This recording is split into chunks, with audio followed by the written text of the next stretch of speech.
So here's an entertaining one about a guy who handles things just right with his now ex-girlfriend, keyword being ex here, after overhearing her say some not very flattering things about him. And wait till you hear her way of justifying this or trying to turn things around, gaslighting, to make him out to be the bad guy. It's hilarious. Title: Am I the a-hole for controlling my girlfriend's freedom of speech? No joke. And a big shout out to Matt for sending me this story. He says here, basically, that's what I was accused of. My girlfriend Rachel, a 30-year-old female, and I, 30 years old, have been together for 5 years with a strong relationship. However, yesterday I accidentally overheard Rachel and her best friend Emily discussing my best friend Nick's appearance. The conversation was predominantly Rachel describing Nick as ridiculously hot and charming. Emily asked Rachel why she chose me over Nick, and Rachel replied laughing as if Nick would have chosen me. In other words, she'd love to be the best friend, couldn't get the best friend, so she's settling for this guy. Guys, most of the time, women settle. Period. But then the way she said that whole thing, yeah, not good. You don't want to be second best. Says here, I felt hurt, disrespected, and angry. At worst, it sounds like Rachel wants to sleep with Nick. At best, she's being disrespectful to our relationship and me.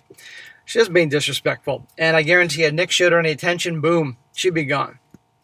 When I confronted her later in private, Rachel apologized but dismissed the conversation as a girl talk that I wasn't meant to hear. She claimed I'm overreacting and should focus on our relationship. No, not in today's world. Nobody wants to hear their second best. If she overheard him saying the same thing to one of his bros about her girlfriend, you don't think she would go into the stratosphere of anger? Of course not.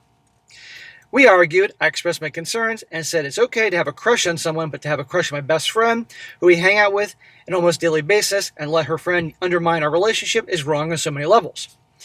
Rachel accused me of being overly dramatic, controlling her speech, and lacking trust. Controlling her speech, freedom of speech. He's not a government agency, for goodness sake. And he has reason to be concerned. Anybody would be. This happened yesterday. We haven't fought since. There is an unresolved tension between us. Am I the a-hole? No. You're allowed to have an issue about this, okay? And he's probably thinking about marrying her at this point. He's 30 years old. I guarantee she's dropping hints. You don't want to hear that you're second best. And something tells me, and by the way, this wasn't just girl talk, okay? All of us can be attracted to other people, okay? Even the most loving married couples can think someone's good looking, but there's a difference when you're saying pretty much, hey, I would have taken her, she would have chosen me, or for a woman to say I would have taken him, you would have chosen me. That's hurtful. Now some comments here. One guy says, freedom of speech is freedom from legal prosecution and government retaliation, not freedom from public judgment or non-legal consequences for one's actions. Now use your freedom of speech to say, fuck you, bye to her. Yeah, him trying to intrude on her freedom of speech is ridiculous. Another guy says, no woman will react well if she overheard her boyfriend having a similar conversation. And frankly, no one would expect her to. I think that some women need to learn to be more respectful when they speak. They aren't in the 7th grade slumber party talking about the dream guy from English class. They are hurt for words that make the boyfriend look bad, even if he doesn't overhear the conversation. Exactly.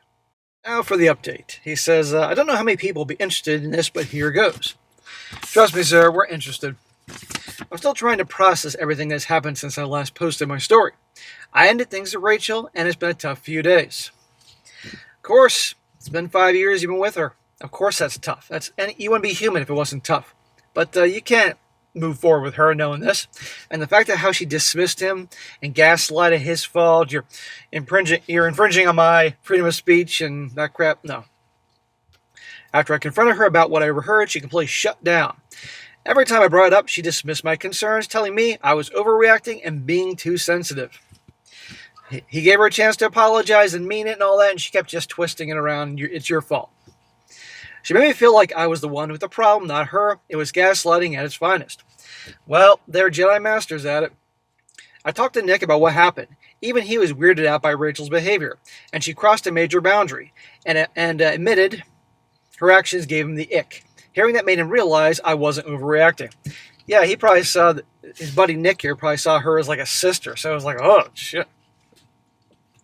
Rachel's constant dismissal and refusal to acknowledge the hurt she caused finally made me realize I deserve better. I ended our 5-year relationship.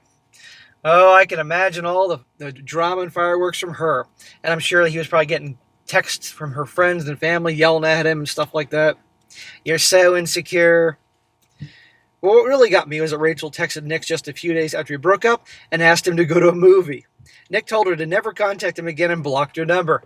There you go. There you go. Now, here's the thing. Did she do it because she figured, hey, I'm now single? Or did she do it as just pure revenge? You know? I got to wonder if she thought that she actually stood a chance with Nick. I got to wonder if she just thought, Nick will probably say no, but just the fact that I'll do it might drive a wedge between them. Let's think about that. But no surprise, something's done. Hell left no fury. I'm still hurting, but I know I made the right choice. Being single is better than being with someone who doesn't respect me.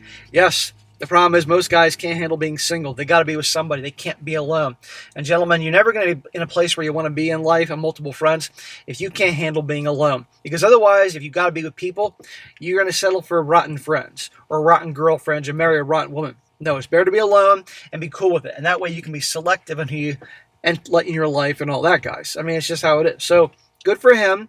And again, we can debate whether she actually was pursuing Nick, thinking she had a chance, or knew he would turn her down, but just did this to drive a wedge between them. Who knows? Now, a couple comments here. This guy says, your ex-girlfriend was a gaslighter at legendary proportions, as you suggested. You did not try to control freedom of speech. You told her that you overheard her speaking. You didn't try to stop her. The problem is she couldn't keep her big mouth shut. That's on her. Her disrespect is also a legendary proportions. To be fair, though, she was right about one thing. Nick would never have chosen her. Not because it was ever a competition between you and him for her affection. It was because he had the best friend you and a long-term girlfriend. Yes, bros before hoes. I can't stress that enough. Guys, getting a best friend or a couple bros in your life that have your back that you can absolutely trust, that is worth more than all the hot-ass girls in the world that would want to do anything with you. I can't stress that enough. I would take 2 bros any day of the week than having 100 hot freaking former Baywatch babes, as in what they look like in the 90s, and swimsuit models and all that I could hook up on a daily basis. Those bros are worth it all. He proved his loyalty to you and his girl by blocking your superficial ex and telling you straight away. You have the perfect friend here. You will easily find a better girlfriend. You have a great future ahead of you with a great friend who will always have your back. Amen. There you go. So there you go, guys. Infringing on my freedom of speech. What a load of crap. But guys, be aware. You never know. But a lot of women settle, but you ever hear that? Not cool. And of course, if he would have said the same thing about her friend and she ever heard that, wow, would have freaked the hell out. So good for him.